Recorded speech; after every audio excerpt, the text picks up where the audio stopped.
तो class 12th के math के एग्ज़ाम आ चुके हैं, कई बच्चों के क्लास 10th के भी होंगे, ठीक है। तो आज मैं आपको बता रहा हूँ कि लास्ट डे में आपको कैसे मैथमेटिक्स की प्रिपरेशन करनी चाहिए। ये वीडियो किन के लिए है पहले वो आप समझ लीजिए। ये वीडियो उन बच्चों के लिए है जिन्होंने पूरे साल पढ़ाई की है, ठीक है। जिन्होंने पूरे साल पढ़ाई की है, सिर्फ उन बच्चों के लिए वीडियो है। जिन्होंने पढ़ाई नहीं की उनके लिए ये वीडियो नहीं है भाई, ठीक है। तो कुछ टिप्स शेयर कर रहा हूँ और वो टिप्स हैं जो कि मैंने भी फॉलो किए थे, ठीक है।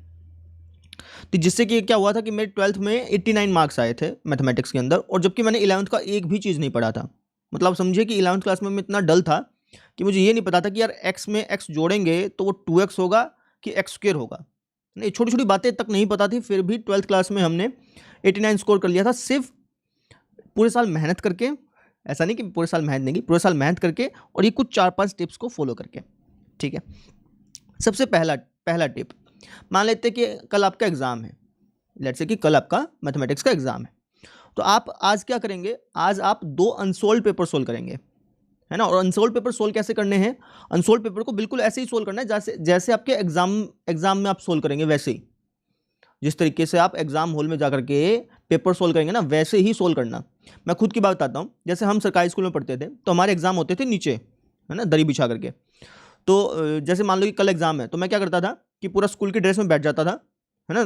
पूरा शीट ला के बाजार से शीट लेके आते थे हम, जो एग्जाम वाली शीट नहीं होती वैसे वैसे शीट लेके आते थे, और प्रॉपरली 3 घंटे का टाइम लगा करके, हमारे 3 घंटे का टाइम होता था, 3 घंटे का टाइम लगा के उस पेपर को पूरा जैसे एग्जाम में देना है वैसे देते थे। पूरा 3 घंटे लगाया, उसके बाद है ना, 3 घंटे लगाने के बाद उसके बाद फिर मैं अपने आप को नंबर देता था कि भाई मेरे कितने नंबर बने। 80 नंबर का होता था हमारा, तो 80 में से कितने नंबर बने वो मैं देता था। तो मान के चलो कि एक पेपर में मेरे 4 घंटे लग जाते थे, ठीक है। तो आज आपको क्या काम करना है, अगर कल आपका एग्जाम है तो आज आपको क्या करना है, 2 सैंपल पर सोल्व करने हैं और उसमें आपको खुद को नंबर देने हैं, ठीक है ना। भाई मेरे कितने नंबर आए वो आपको खुद ब खुद वहाँ पे देने हैं, ठीक है। और ये जो स्ट्रेटजी है ना, ये उन्हीं बच्चों के लिए जिन्होंने पूरे साल पढ़ा है। मैं वापस बता देता हूँ, जिन्होंने कुछ पूरे साल पढ़ा नहीं तो उनके लिए ये नहीं है भैया, ठीक है। तो 2 सैंपल पेपर दीजिए, पूरा एग्जाम की तरह दीजिए, जैसे आप एग्जाम हॉल में दे के आएंगे वैसे ही पेपर दीजिए, है ना। 3 घंटे बिल्कुल ऐसे एक कोने में बैठ करके पूरा पेपर लिख दीजिए, ठीक है। उसके बाद नंबर दीजिए अपने आप को, है ना। बाजार से शीट लिया ना, है ना। मैं तो जैसे 25-30 शीट लाया था, क्योंकि मैंने बहुत सारे ज़्यादा सैंपल पेपर दिए थे, 2 नहीं दिए थे मैंने, बहुत ज़्यादा दिए थे, लेकिन मैं आपको चूंकि बता रहा हूँ। तो आप 25 शीट ले आना और उसमें फिर पेपर दे देना 2, ठीक है। अच्छा जी, तो 2 सैंपल पेपर तो आज देने आपको, और एक सैंपल पेपर जो है ना, एक सैंपल पेपर आपको जब एग्जाम देने जाएंगे ना आप, उस एग्जाम देने से पहले भी आप एक सैंपल पेपर दे के जाइएगा।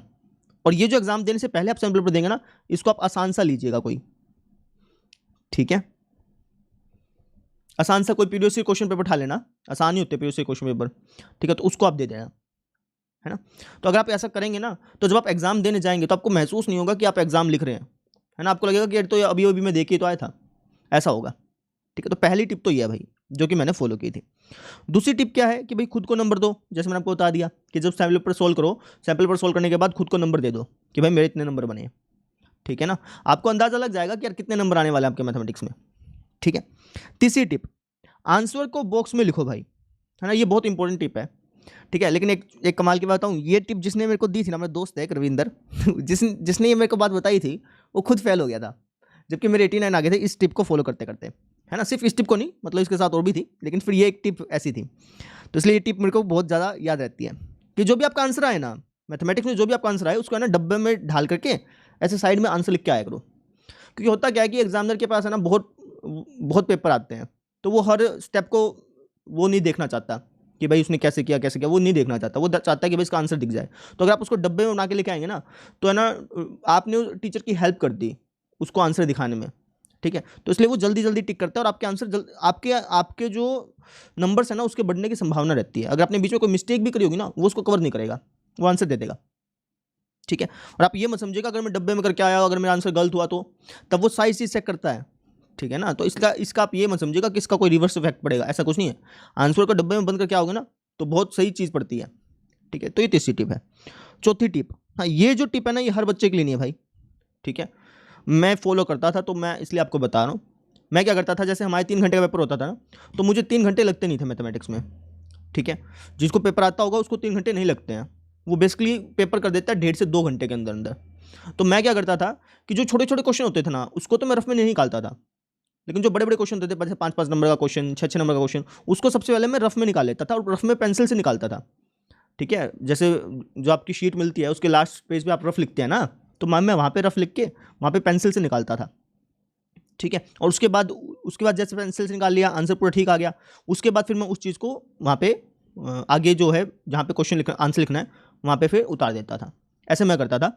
ये टिप आप सबके लिए नहीं है भाई, मैं पहले बता देता हूँ भाई। अगर आपको लगे कि यार नहीं यार मैं टाइम वेस्ट होगा तो आप मत फॉलो करना, लेकिन मैं फॉलो करता था भाई। ठीक है, तो ये 4 टिप हैं, है ना। मैं वापस से बता देता हूँ कि सैम्पल पेपर देने हैं, ठीक है। दूसरा, खुद को नंबर देने हैं। तीसरा, आंसर को बॉक्स में लिख के आना है। चौथा जो टिप है ये सबके लिए नहीं है, पहले बता दिया। जिसको ठीक लगे वो कर लेना, जिसको ठीक ना लगे वो मत करना, कोई दिक्कत नहीं है। लेकिन मैं इसको बहुत सही मानता था। चौथा टिप क्या है कि भाई हर क्वेश्चन को रफ कॉपी में निकालना। हर क्वेश्चन का मतलब कि ये नहीं कि बिल्कुल छोटे छोटे क्वेश्चन को भी रफ में निकालने लग जाओ ना।